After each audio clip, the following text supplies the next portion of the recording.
तो भारतीय बाजारों में फेड के आउटकम का एक नेगेटिव इंपैक्ट आता हुआ दिखाई पड़ा। दरअसल फेड की तरफ से ब्याज दरों में तो कटौती हुई, लेकिन ब्याज दरों में कटौती के साथ साथ उन्होंने अपने फॉरवर्ड लुकिंग आउटलुक के अंदर बदलाव किया, जिसके दम पर भारतीय बाजारों में आज थोड़ा सा प्रेशर आता हुआ दिखाई पड़ा।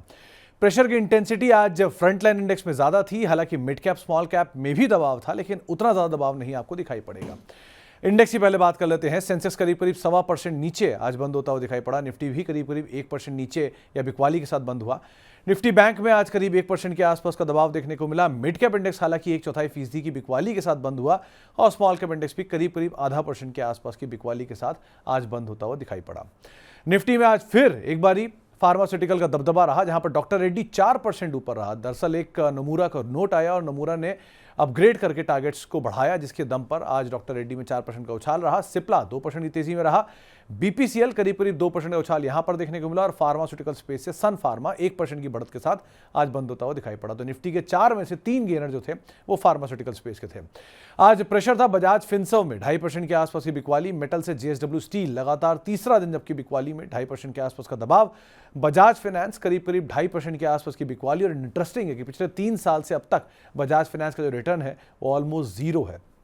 ग्रासिम करीब करीब 2% बिकवाली यहां पर आते हुए दिखाई पड़ी आज के सत्र में। तो इंडेक्स के 4 बिकवाली वाले शेयर और चारों डाइवर्सिफाइड। आज मिड कैप में ओरेकल फाइनेंशियल बढ़िया दबदबा रहा, टॉप गेनर के तौर पे शुमार रहा। 3.5% के आसपास की बढ़त यहां देखने को मिली। लुपिन में एक एचआईवी की दवा को अप्रूवल और दवा के अप्रूवल का इंपैक्ट 3% की तेजी। बीएससी इंडिया जो कि आज अपने नए हाइस पर पहुंचा और साथ ही साथ मैनकाइंड करीब फार्मास्यूटिकल स्पेस की तेजी और उस तेजी के दम पर यह शेयर भी अपने ऑल टाइम हाइस के आसपास पहुंचता हुआ दिखाई पड़ा। आज बिकवाली थी कमिंस में 4-4.5% के आसपास का दबाव यहां देखने को मिला। कल की जबरदस्त तेजी के बाद भारतीय हेक्सा करीब 3-3.5% की बिकवाली यहां देखने को मिली। डिलीवरी जो कि 3% के आसपास की बिकवाली के साथ बंद हुआ और भारत डायनेमिक्स में भी करीब 3% के आसपास की बिकवाली आज के सत्र के अंदर आते हुए दिखाई पड़ी। इसके अलावा अगर स्मॉल कैप की बात की तो Chennai petro oil and gas space से जो आज लीड कर रहा था। आईएफसीआई करीब 4.5% की तेजी। केन्स टेक और ब्रिगेड एंटरप्राइजेस कुछ और ऐसे नाम जहां पर खरीदारी, इनफैक्ट केन्स तो अपनी लगातार तेजी को कैरी कर रहा है। उस लगातार तेजी में अपने नए रिकॉर्ड स्तरों की तरफ पहुंचता हुआ दिखाई पड़ रहा है। साथ साथ ब्रिगेड में भी खरीदारी का दौर लगातार बना हुआ है। इसके अलावा अगर कुछ और स्मॉल कैप लूजर्स की बात की तो त्रिवेणी टर्बाइन करीब 5.5% की बिकवाली में रहा। इरकॉन करीब 3% की बिकवाली यहां देखने को मिली। गो डिजिट हालिया लिस्टिंग 3% की बिकवाली यहां पर रही और एजिस लॉजिस्टिक्स में करीब करीब 3% के आसपास की बिकवाली आज के सत्र के अंदर हमने आते हुए देखी। इसके अलावा एफ&ओ गेनर्स में आज इप्का लैब जहां पर अच्छी तेजी थी। इनफैक्ट एफ&ओ में भी आज जो फार्मास्यूटिकल स्पेस है उसका दबदबा रहा। डॉक्टर रेड्डी दूसरा नाम 4% के उछाल के साथ। एबॉट इंडिया करीब करीब 3-3.5% की तेजी यहां पर रही और ओरेकल फाइनेंशियल 3-3.5% के उछाल के साथ ये भी बंद होता हुआ दिखाई पड़ा। एफ&ओ में बिकवाली कहीं अगर देखी जा रही थी तो एलटीआईएम। तो इंटरेस्टिंग ये है कि एक तरफ जहां पर ओरेकल जैसा शेयर एफ&ओ का टॉप गेनर था, दूसरी तरफ एलटीआईएम जो कि आज एफ&ओ का टॉप लूजर था। कमिंस करीब 4.5% की बिकवाली के साथ बंद हुआ। एबीबी 4% नीचे बंद हुआ और जियो फाइनेंशियल 3-3.5% की बिकवाली यहां पर भी आते हुए दिखाई पड़ी। तो कैपिटल गुड स्पेस आज थोड़े प्रेशर के साथ कामकाज कर रहा था। आज दिन फार्मा का था तो इप्का लैब 5.5% ऊपर बंद हुआ। डॉक्टर रेड्डी 4% की तेजी के साथ बंद होता हुआ दिखाई पड़ा। एबॉट इंडिया करीब 3.5% तेजी यहां पर देखने को मिली और जेबी केमिकल एंड फार्मास्यूटिकल्स करीब करीब 3-3.5% का उछाल यहां पर भी आता हुआ दिखाई पड़ा। और एक लंबी सूची है जिनमें फार्मास्यूटिकल स्पेस में आज खरीदारी देखने को मिली। आज साल का ऊपरी स्तर बनाया केफिन टेक ने 8% के उछाल के साथ और ओरेकल फाइनेंशियल में अपने लाइफ हाई पे पहुंचा। मैनकाइंड फार्मा करीब 3% तेजी के साथ अपने नए ऊपरी स्तरों पर और बीएससी भी करीब करीब 3% के उछाल के साथ नए ऊपरी स्तरों पर पहुंचता हुआ दिखाई पड़ा। साल का निचला स्तर बनाया एशियन पेंट ने। नेगेटिव न्यूज फ्लोज और बड़े एग्जिट मैनेजमेंट की तरफ से जो हुए हैं उनका इंपैक्ट 2.5% नीचे। आरती इंडस्ट्रीज 1.5% नीचे। डी मार्ट 0.5% नीचे और एयू बैंक, ये कुछ ऐसे नाम जो कि साल के नए निचले स्तरों को आज के दिन हिट करते हुए दिखाई पड़े। आज नई लिस्टिंग हुई इन्वेंचर नॉलेज की। हालांकि शेयर की लिस्टिंग तो बढ़िया प्रीमियम के साथ हुई, लेकिन क्लोजिंग तक आते आते इंडिकेटिव प्राइस से लेके ये शेयर 6% के प्रीमियम पर बंद होता हुआ दिखाई पड़ा। तो एक और बढ़िया दिन आईपीओ निवेशकों के लिए जिन्होंने रिसेंटली पैसा लगाया था। खबरों का असर कहां था? खबरों का असर था डोम्स में। आज एक बड़ी ब्लॉक डील थी, फ्लेम की तरफ से हिस्सा बिका, उसके बाद 4% की बिकवाली। आईओएल केमिकल में करीब करीब 9% के आसपास की बढ़त देखने को मिली। कंपनी एक बोर्ड मीटिंग करने जा रही है, उस बोर्ड मीटिंग में स्टॉक स्प्लिट को लेकर फैसला ले सकती है, जिसके दम पे शेयर में अच्छा उछाल 9% का।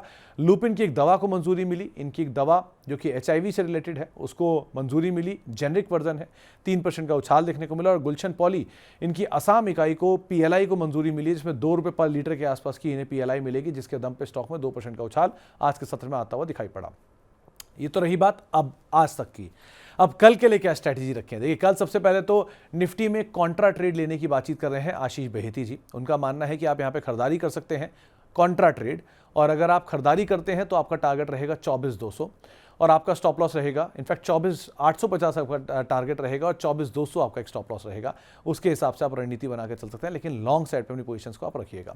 लाइकवाइज निफ्टी बैंक के अंदर भी उन्होंने खरीदारी की राय दी है, जहां पे टारगेट है 52,200 का और स्टॉप लॉस रहेगा 51,250 का। तो आप खरीदारी करके चलेंगे दोनों ही इंडिसीज में और दोनों के दोनों कॉन्ट्रा ट्रेड रहेंगे, यानी कि अगर बाजार में सब तरफ बिकवाली है तो आशीष जी ये मानते हैं कि आप खरीदारी करके चल सकते हैं।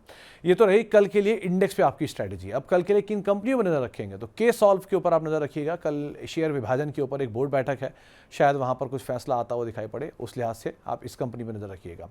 अब इसके अलावा जो इंपॉर्टेंट इवेंट्स हैं कल के लिए, उन पे भी जरा नजर रखिएगा। कल जापान का इन्फ्लेशन का नंबर आने वाला है, कल ब्रिटेन के रिटेल सेल्स के नंबर्स आने वाले हैं, कल एमपीसी जो रिसेंटली भारतीय बाजारों में हुई थी उसके मिनट्स जारी होंगे, सो उसके ऊपर भी आपको नजर बनाकर रखनी होगी। ना केवल एमपीसी के मिनट बल्कि भारतीय बाजारों में फॉरेन एक्सचेंज रिजर्व का नंबर भी आएगा, उस पर आप ध्यान देंगे। यूएस के नवंबर के पीसीई के आंकड़े आने वाले हैं, जो पीपीओसी यानी पीपल्स बैंक ऑफ चाइना है उसकी पॉलिसी के ऊपर भी बैठक होने वाली, वहां से भी ब्याज दरों को लेकर कुछ आउटकम आएगा। तो ये मैक्रो इवेंट है जिनके ऊपर आपको कल के सत्र के लिए एटलीस्ट नजर बनाकर रखनी होगी। अब आईपीओ का अपडेट देखिए, आज से 5 आईपीओ खुल गए हैं और 5 आईपीओ का जो सब्सक्रिप्शन का फिगर है वो 4:30 बजे तक का आपके सामने रखा जा रहा है। ट्रांस रेल का आईपीओ आज से खुला है और ये 23 तक खुला रहेगा।